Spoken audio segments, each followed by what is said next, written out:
The letter came on a Tuesday morning when the recycling filters were broken again, and Elara-chan had grease up to her elbows.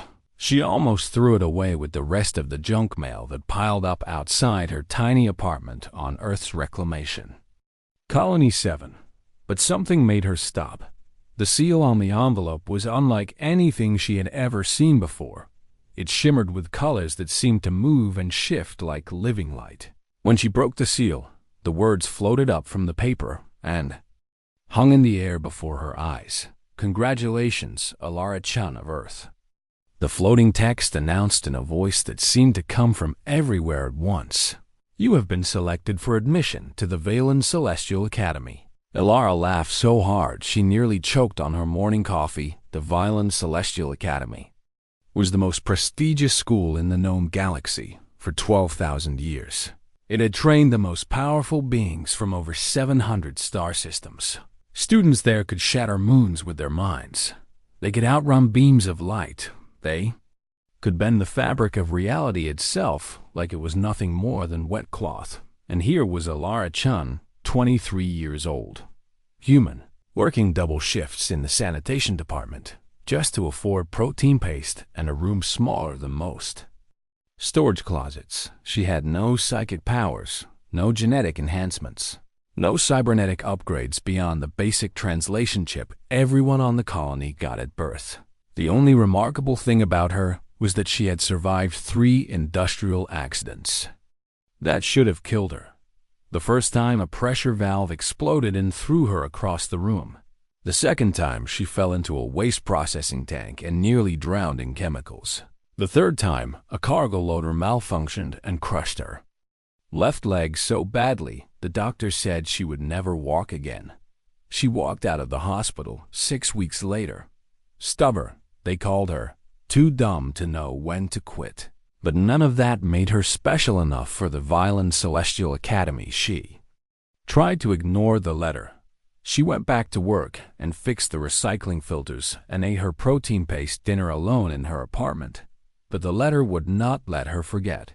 It kept glowing on her table, kept whispering her name when she tried to sleep. On the third day, a small spacecraft landed outside her building, and 2 beings in elegant robes stepped out. One was tall and thin with skin like polished silver and eyes that held entire galaxies within them. The other was short and round, with fur the color of sunset and 6 arms that moved constantly like waves. Elara-chan, the tall one said, "We are here to escort you to the academy." "There must be a mistake." Elara told them. "The academy does not make mistakes," the round one replied. "Our quantum entangled admission algorithms have operated flawlessly for 12,000 years. But I am human." Elara said, "I cannot do anything special."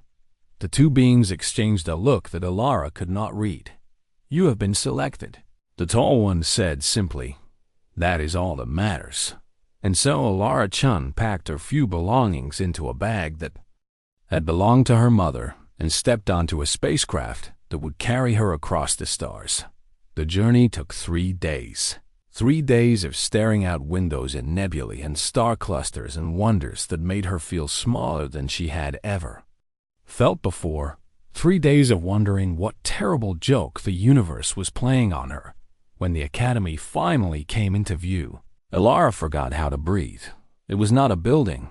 It was not even a space station. It was an entire moon that had been hollowed out and transformed into the greatest center of learning the galaxy had ever known. Towers of crystal and light rose from its surface. Gardens floated in zero-gravity fields around its equator. Ships from 1,000 different worlds came and went like fireflies around a flame. Elara stepped off her transport and onto the main landing platform with her warm bag clutched against her chest like a shield. All around her, beings of incredible power and beauty walked with the casual confidence of those who had never known limitation.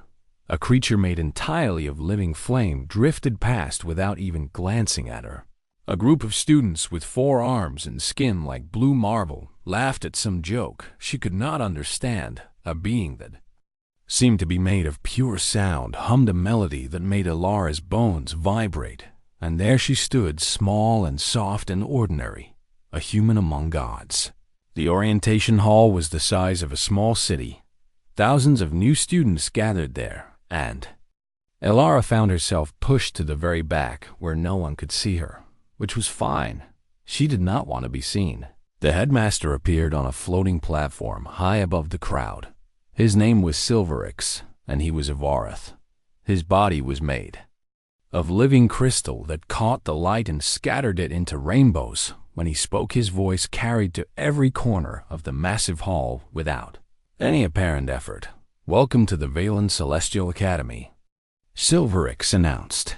"You are the chosen ones." Elara felt sick.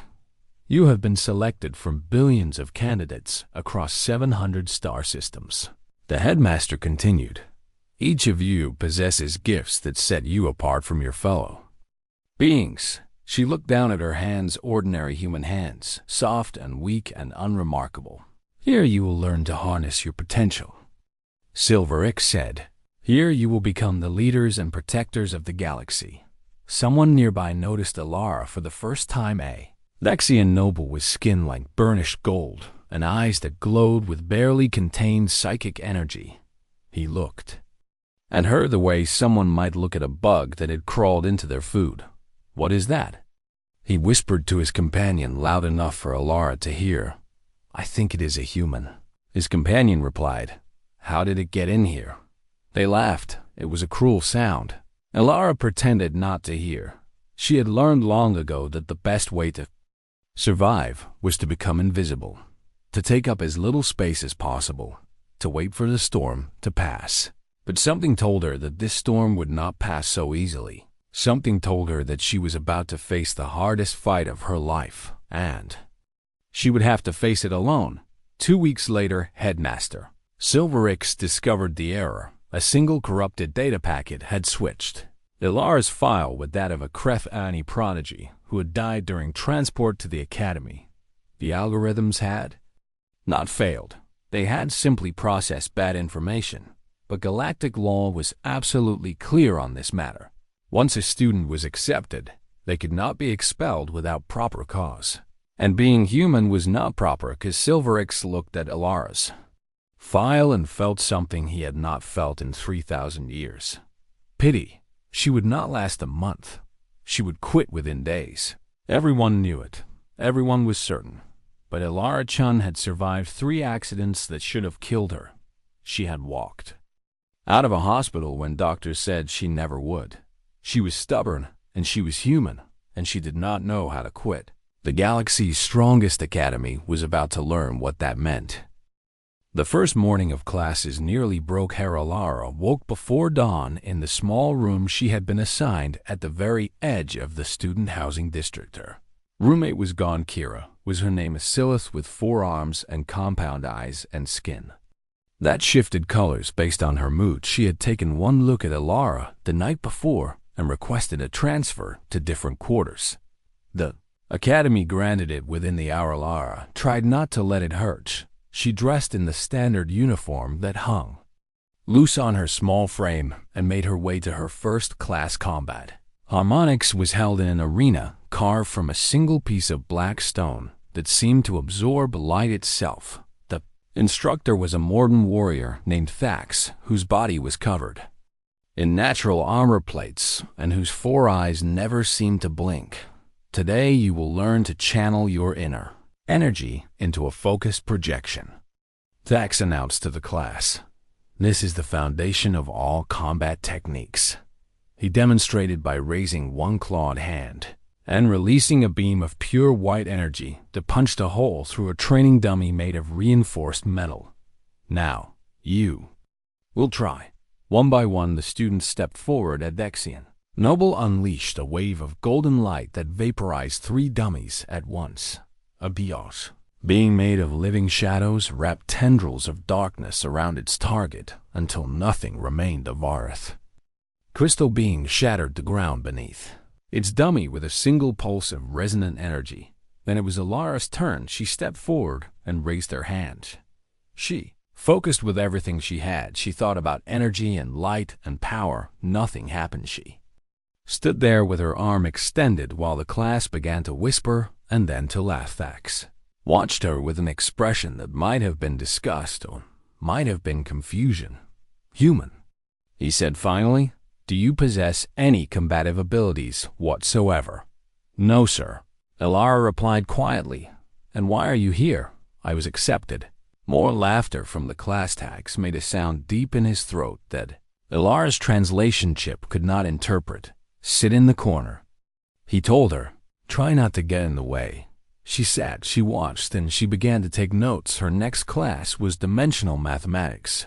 This was taught by a being named Lorax, who existed partially outside of normal space and time. Half of its body was visible, while the other half seemed to flicker in and out of existence. The problems it wrote on the board made no sense to Elara at first. They involved calculations that required thinking in 11 dimensions simultaneously. The other students closed their eyes and solved them through pure mental force. Their minds could process information in ways that human brains simply could not. Elara pulled out a pen and paper. It took her 3 hours to solve a problem that the others finished in seconds. She solved it. She sat alone in the classroom long after everyone else had left, working through the equations step by step, breaking them down into smaller pieces, finding patterns that her limited mind could understand when Lorax returned to prepare. For the next class, it found Elara still there. "You are still working on the first problem set," Lorax observed. "I finished it," Elara said. "I am working on the second one now." Lorax examined her paper with an expression of mild surprise.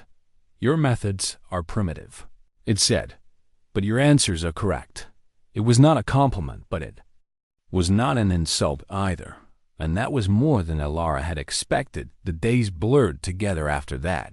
Each one brought new humiliations, new reminders of how far beneath her classmates she truly was in psionic defense. She could not even sense the attacks being directed at her, let alone block them. In advanced physics, she struggled with concepts that the other students had learned as children. In species history, she discovered that humans were mentioned only once in the standard curriculum.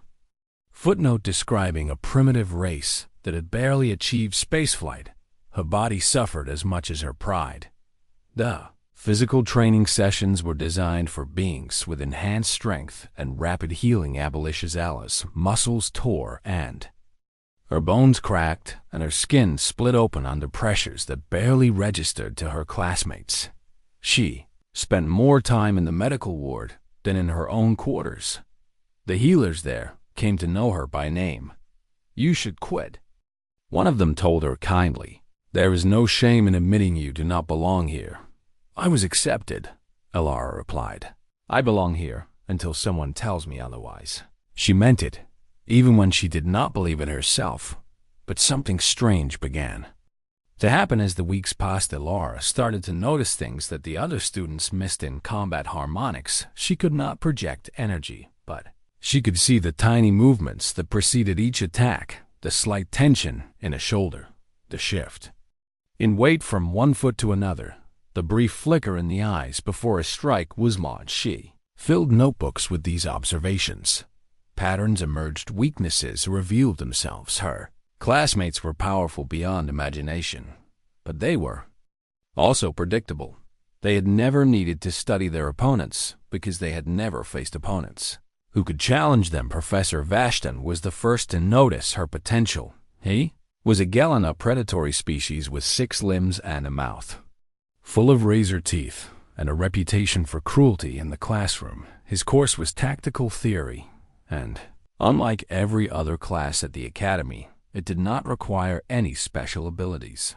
It required only the ability to think. "You will be divided into teams," Vashton announced one day. "Each team will plan an assault on a defended position." He assigned the teams randomly. Elara ended up with 4 Daxian nobles who immediately began discussing their strategy without including her. She listened quietly, then she raised her hand. "Your plan will fail," she said simply. The Daxians turned to stare at her with expressions of pure contempt. What would a human know about military tactics? One of them sneered. "I know that you are assuming your enemy will behave rationally," Alara replied. "You are planning for what they should do, not what they might do." She pointed to the holographic map that displayed their target. "There is a weakness here." She continued. "It looks like a trap because no competent commander would leave it undefended." "Because it is a trap," another Vexian said. "No," Alara said. "It is a blind spot." She explained her reasoning. The Vexians listened with growing disbelief. The exercise began. Alara's team won in half the expected time. They struck where no one expected because Alara had seen what no one else had thought to look for. After class, Professor Vashton asked her to remain behind. He studied her with his 6 dark eyes for a long moment before speaking. "You fight like something cornered," he said. "Like a creature that has no claws and no teeth and no armor, but refuses to die. Is that bad?" Alara asked. "It is unsettling," Vashton replied. "And it is exactly what this academy needs." He gave her access to the restricted tactical archives text so old that the other species have forgotten they existed. Records of wars fought before the current powers had risen, strategies developed by races that had been extinct for millions of years. Alara read them all. She memorized every tactic, every trick, every desperate gambit, because she understood something that her classmates did not. Power was not the only path to victory. Sometimes the weak had to find another way, and humans had spent their entire history finding other ways. The year's end trial was the most important test any first-year student would face. It took place on the shattered moons of Keth Prime A, dead world that had been torn apart by ancient weapons during a war no one remembered. The fragments of the friends of the planet still orbited each other in a slow dance of destruction. Gravity shifted unpredictably between the broken pieces. Atmosphere existed only in scattered pockets, and automated defense systems from that forgotten war still patrolled the debris. Looking for targets to destroy, students were divided into teams of 5. Each team was given basic survival supplies and dropped onto one of the larger moon fragments. The goal was simple: survive for 72 hours. The average completion time was 40 hours. Most teams triggered their emergency beacons. While before the time limit expired, Alara's team consisted of 4 beings who had spent the entire semester pretending she did not exist. There was Vorax, a Vexian noble who had made a sport of mocking her in the hallways. There was Slith, a serpentine creature whose venom could dissolve metal. There was Grath, a massive stone-skinned warrior who had once knocked her down simply by walking past too quickly. And there was Tenna, a being of pure energy who communicated through patterns of light that Alara could barely understand. They were not happy about having a human on their team. They made that very clear during the transport to Keth Prime. "Stay out of our way," Vorax told her. "When the trial begins, find a hole to hide in and wait for us to finish." Alara said nothing. What could she say? She knew she was a liability. She knew they would be better off without her. The drop was rough. Their pod slammed into the surface of a moon fragment and cracked open like an egg. Everyone scrambled out into the thin atmosphere. Survival suits activated automatically, wrapping each student in a protective bubble of air and warmth. Vorax immediately took charge. "We move north," he declared. "My senses detect a shelter structure in that direction." They moved. Alara struggled to keep up. The low gravity made every step unpredictable. She bounced too high or fell too hard, while the others glided effortlessly over the broken terrain. "Faster, human," Grath growled. "You are slowing us down." She tried. She really tried. But when the first sentinel appeared, she was still 20 meters behind the group. The sentinel was a combat drone, left over from the ancient war. It was 3 meters tall, with 4 legs and a weapons array that could target multiple enemies simultaneously. It was supposed to be a challenge for final year students. It was not supposed to be here. "Run," Vorax screamed. The team scattered in different directions. Energy beams cut through the air where they had been standing. Alara dove behind a rock and pressed herself flat against the ground. She heard the sounds of battle explosions and screams, and the high-pitched whine of weapons charging, and silence. When she finally dared to look up, the sentinel was gone. So was her team. She searched for them for 3 hours. She found only scattered debris and scorch marks and a single emergency beacon that had been crushed beyond repair. They had left her, whether they had been captured or killed or simply decided she was not worth saving. She did not know. But she was alone on a hostile moon fragment with no way to call for help. And 70 hours still remaining in the trial. Most people would have given up. Most people would have found a safe corner and waited to be rescued. Alara was not most people. She took inventory of what she had: a survival suit with maybe 40 hours of air remaining, a ration bar that would keep her from starving for 2 days, a multi-tool with a blade and some basic functions, and her notebooks. She had brought her notebooks into the trial because she had learned long ago that knowledge was the only weapon she could rely on. She found a small cave and made it her base. Then she began to plan the sentinel would find her eventually. These drones were designed to hunt. They had sensors that could detect life signs from kilometers away. They were fast and powerful and practically indestructible, but they were also machines, and machines followed rules. Alara spent the first day observing. She found a position where she could watch the sentinel patrol without being detected. She timed its movements. She noted its scanning patterns. She studied the way it responded to stimuli when a small creature emerged from a crack in the rocks. The sentinel's head swiveled to track it. There was a delay of exactly 2.3 seconds between detection and weapons activation. Alara wrote that down. When the sentinel passed near a deposit of magnetic ore, its movements became slightly jerky. Its sensors were affected by the electromagnetic interference. Alara wrote that down too. By the end of the first day, she had filled 30 pages with observations.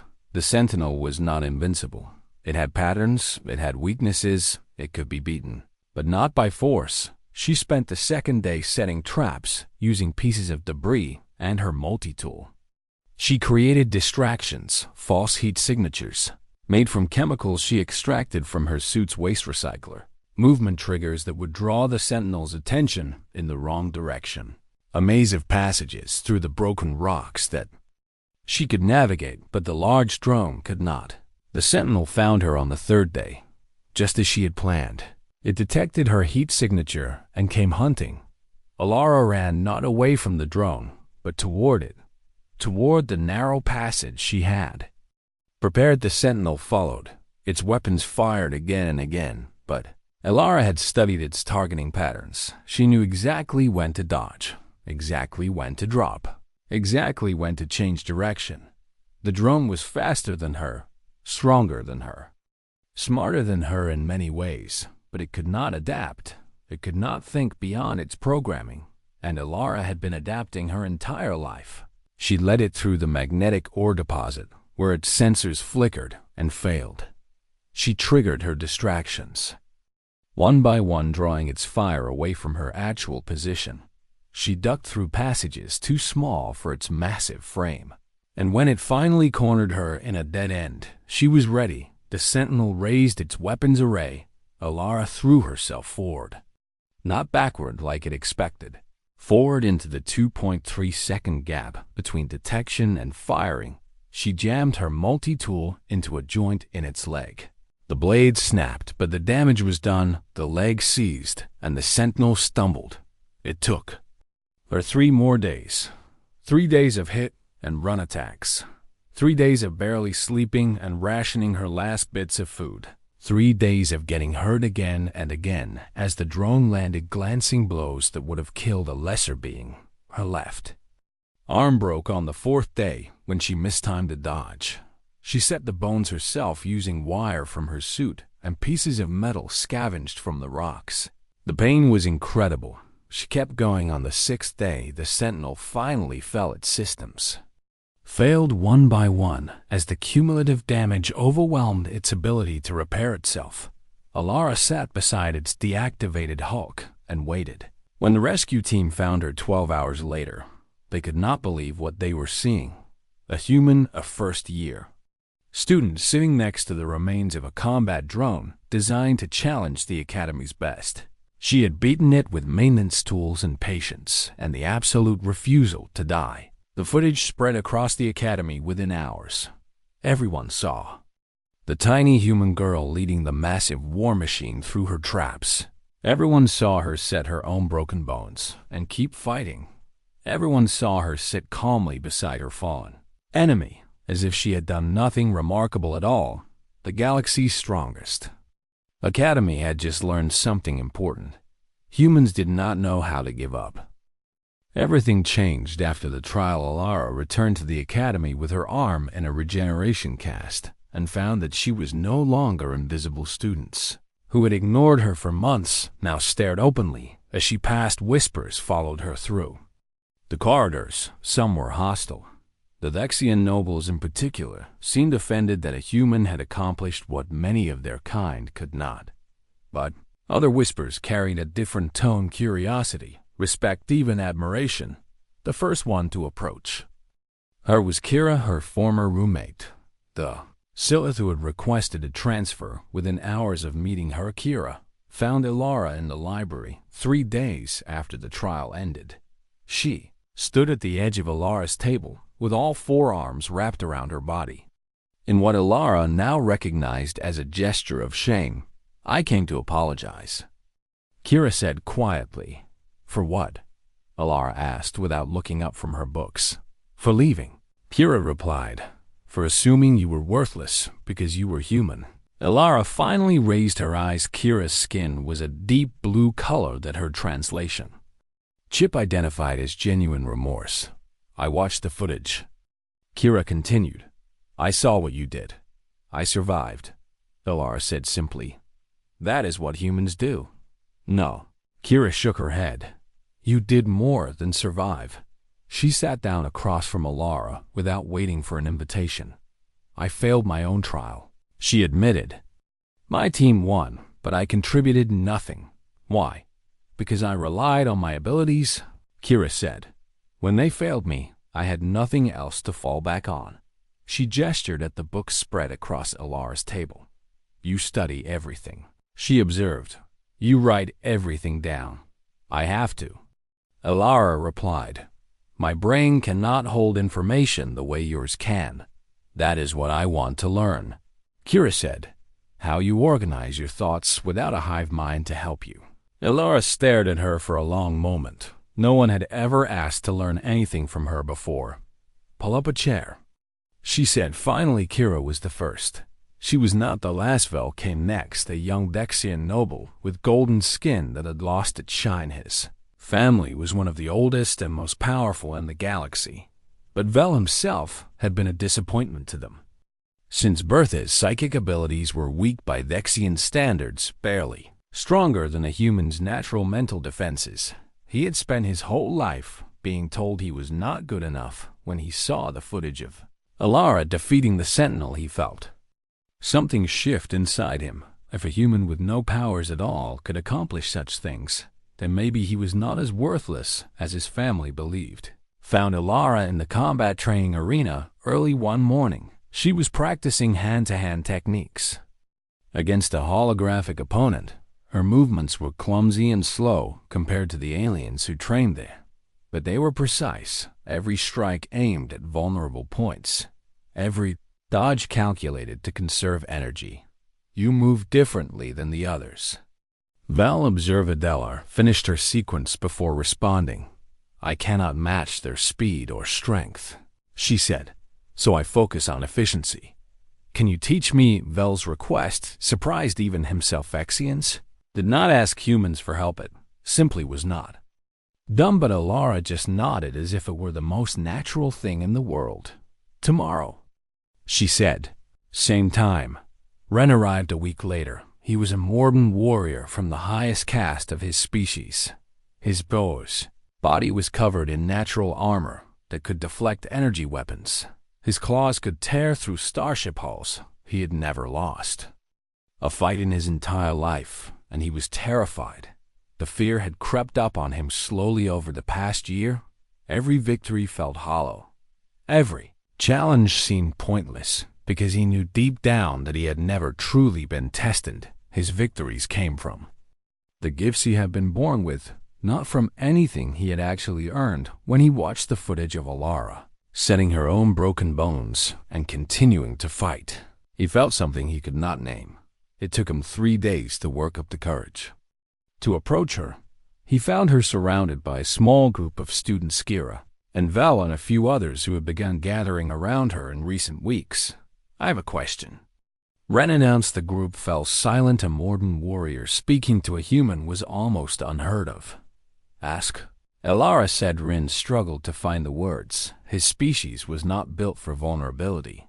"How do you keep getting up?" He finally managed. "When everything is against you, how do you keep fighting when you know you cannot win?" Alara considered the question carefully. "I do not fight to win," she said at last. "I fight because giving up is not an option I allow myself to consider." "But why?" Ren pressed. "What drives you?" Alara was quiet for a moment. "On Earth, there is a saying," she told him. "Fall 7 times, stand up 8. That does not make mathematical sense." Kira observed. "No," Alara agreed. "But humans are not very good at math." She smiled. "We are good at getting back up." The group around Alara grew larger with each passing week. Students from a dozen different species began attending her informal study sessions. They called themselves the Humans. It started as a joke, a way to mock the bizarre situation of elite aliens learning from the Academy's weakest student, but somewhere along the way the name became something else, a badge of honor, a declaration of a new way of thinking. Alara did not teach them techniques or tactics. She taught them how to think without relying on their natural gifts, how to observe and adapt and persevere, how to face challenges that their abilities alone could not overcome. The Academy's administration watched this development with growing concern. Headmaster Silverix observed Alara's group through the security feeds in his crystal chambers. He saw students who had coasted through their education suddenly applying themselves in new ways. He saw ancient rivalries between species being set aside in favor of cooperation. He saw the foundations of the Academy's power structure beginning to shift.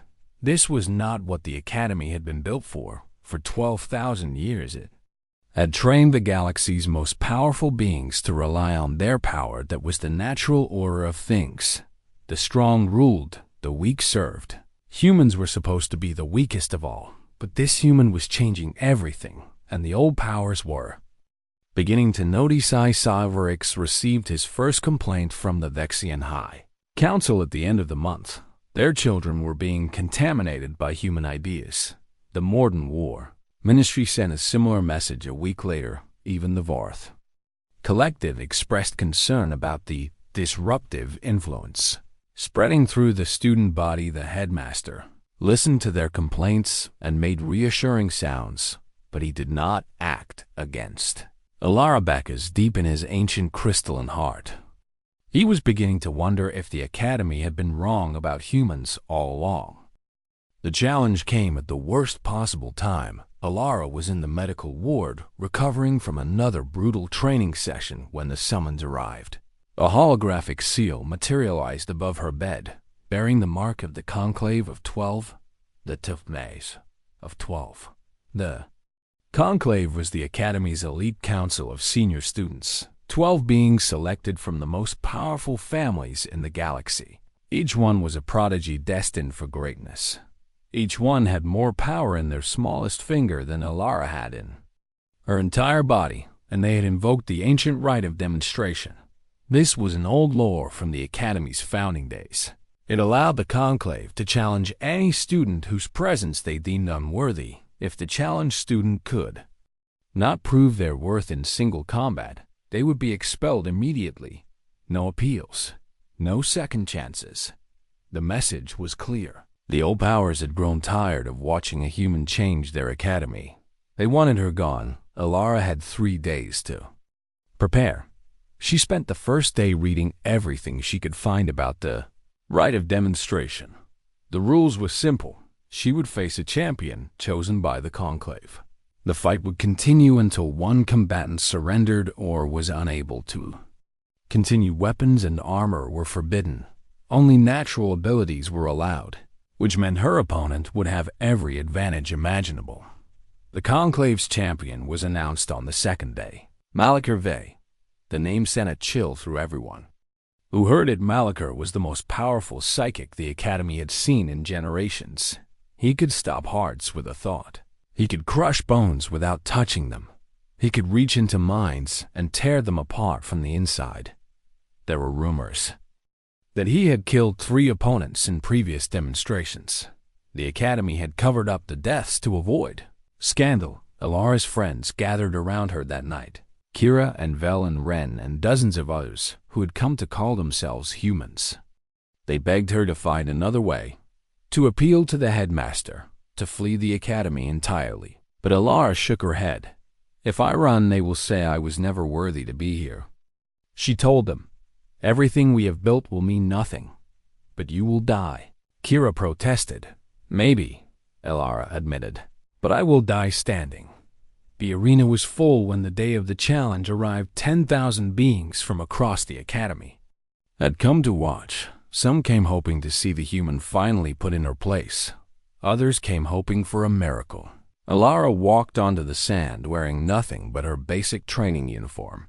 She carried no weapons, she wore no armor. She looked impossibly small beneath the towering stands. Mistakethe entered from the opposite side. He was Thexian tall and golden and radiating power that made the air shimmer around him. His eyes glowed with barely contained psychic energy. He looked at Alara the way a predator looks at prey that has already been caught. Human, he said. I will make this quick. Alara did not respond. She was too busy observing the slight tension in his shoulders, the pattern of his breathing, the way his eyes narrowed just before he attacked. The signal sounded. Mistakethe struck immediately. A psychic lance of pure force shot toward Alara's heart. It was meant to kill her instantly, to end the fight before it even began. The lance hit true. Alara felt her heart seize in her chest. Her vision went black. Her body crumpled to the sand. The crowd roared. It was over. Mistakethe turned away, already losing interest. But Alara's body remembered something that Mistakethe did not know. Human hearts were stubborn things. They had been stopping and starting for millions of years. They knew how to restart themselves when nothing else could. 8 seconds after she fell, Alara's heart began beating again. She gasped and pushed herself up from the sand. The arena went silent. Mistakethe spun around with an expression of pure disbelief. Impossible.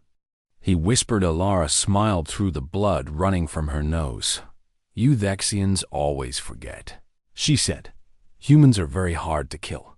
She charged. Mistakethe hurled attack after attack at her psychic blades and crushing waves and bolts of pure mental energy. But Alara had spent months studying Thexian combat techniques. She had watched Mistakethe specifically. She knew his patterns. She knew his tells.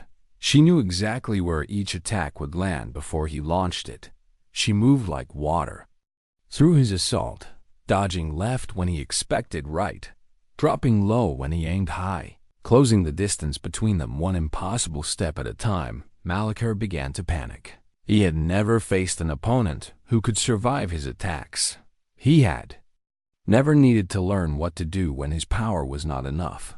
He burned through his reserves, trying to hit a target that refused to stay still. His attacks grew weaker, his movements grew desperate, and still Alara came. She reached him just as his final attack fizzled into nothing. He stood before her empty and exhausted and terrified. Alara did not strike. She simply placed her hand on his chest. You have never had to learn how to lose, she told him gently. I will teach you. Then her legs gave out and she collapsed at his feet. She woke 3 days later in the medical ward. Her body was wrapped in regeneration fields. Her friends surrounded her bed, and on her bedside table sat something that made her breath catch in her throat, a new nameplate for her door. not the temporary marker of a mistaken admission, but the permanent designation of a full instructor. She was still staring at it when Headmaster Silver X entered. The room, his ancient crystalline form, cast rainbow shadows across the walls as he approached. The conclave has been dissolved, he informed her. Their families have been reminded of the Academy's true purpose. Alara tried to speak, but her throat was too dry. We thought you were in error, Silver X continued. A mistake in our perfect systems. He paused. Now I wonder if you were the only thing we ever did right. Alara found her voice at last. Humans do not believe in miracles, she said. We just do not know when we are supposed to stop. Silver X made a sound that might have been a laugh. Perhaps that is the greatest miracle of all. In the years that followed, Alara-chan became a legend. She taught at the Academy for decades. Hundreds of students passed through her classes. They learned not to rely solely on their gifts. They learned to adapt and persevere and never give up. They learned to be human. The Academy itself transformed under her influence. It was no longer a place where the powerful learned to be more powerful. It became a place where anyone could learn to be strong. And above every door in every building, a single phrase was carved. 3 words, an old Earth language that no translator could properly render. Get back up. Because that was what Alara-chan had taught the galaxy. That true strength was not born. It was chosen day after day, fall after fall, until even the stars themselves learned to respect the stubborn, impossible miracle of humanity. And somewhere in the archives of the Academy, a single file remained, the corrupted data packet that had brought Alara-chan to their doorstep. No one ever fixed it. Some mistakes were too precious to correct.